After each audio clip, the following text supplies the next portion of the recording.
ઉઠી ગયો માવા લેવા છે ભાઈગો. A few moments later. આજ તો આપણો મોટો ભાઈ ગયો તો બહાર એટલે આપણે ખોલવાની હતી હોટલ એટલે આપણે સવારમાં વેલા ઉઠી નીકળી ગયા હોટલ બાજુ. હોટલે પહોંચી ગયા ને કઈ વાર ન લાગે હોટલ ખોલતા એટલી જ વાર લાગે જોજો. પછી કરીને એક ધૂપ દેવા કારણ કે આપણે એના પ્રતાપે તો આપણું ગાડું હાલતું હોય. હોલ હતા ને એકદમ કડક ચા બનાવી નાખી. પછી દુકાન આવ્યો ત્યારનું કહ્યું ખડખડ અવાજ આવ્યું જોયું તો ડોલમાં તો મહેમાન આવ્યા છે જોવો તો ખરા. પછી તો મેં એને મોકલી દીધા એને ઘેરે. મેં કીધું અહીંયા કાંઈ કામ નથી જાઓ જાઓ. બધા ચા પીને વિયા જાય રકાબી ધોયા વગર ને ભાઈ મેં કીધું લાવ મારે ધોવી પડે ને એ થોડા ધોઈને જાય.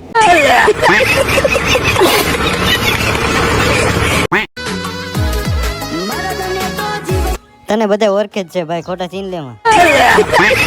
પછી બનાવી આપણે હોલ હતરની ચા એક નંબર કઈ ઘટે જ નહીં એટલે પાછી ચા બનાવવાની હતી એટલે કાનો આવ્યો તો ચા લેવાની ચા લઈને એને મોકલી દીધો. મને તો એમ હતું કે બાહુબલી ફિલ્મમાં જ એક કટપ્પા આવે છે પણ અમારા ગામમાં એક કટપ્પા પેદા થઈ ગયો.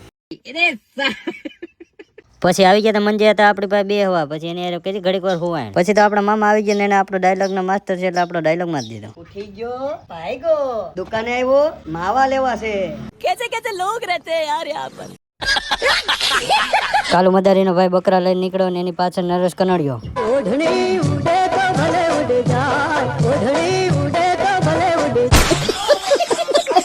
નવરો બેઠો તો માવા મેળો. પછી આવી ગયું ટિફિન લઈને જમવા બેસી ગયો. જમી લીધું ને પછી ચકલાને પાણી પીવાનું પાણી થઈ ગયું તો ખરાબ. પછી એને ઢોરીને વિસરીને નવું ભરીને મેકી દીધું. આપણી દુકાનની બાજુમાં ખડ થઈ ગયું તો ત્યાં આવી ગયો નરેશ કનડિયો બકરા લઈને. પછી તો આપડા બધા ભાઈબંધો આવી ગયા હતા બે હવા. અને પછી આપણે કરી નાખી હોવાય ને પછી થઈ ગયો સંધ્યા ટાઈમ ને કરી નાખ્યા ધૂપ દેવાના. હવે જે વાસણ ધોવાના હતા પછી ધોવામાં મેકી દીધા ને હવે આપણે ધીરે ધીરે હોટલ બંધ કરશું ને મિત્રો મળીએ બીજા બ્લોગમાં. બ્લોગ ગમ્યો હોય તો લાઈક કોમેન્ટ શેર કરી દેજો. મળીએ મિત્રો બાય બાય ટાટા. मजा आया और मैं ये जो मजा है हिंदुस्तान के हर व्यक्ति को देना चाहता हूँ.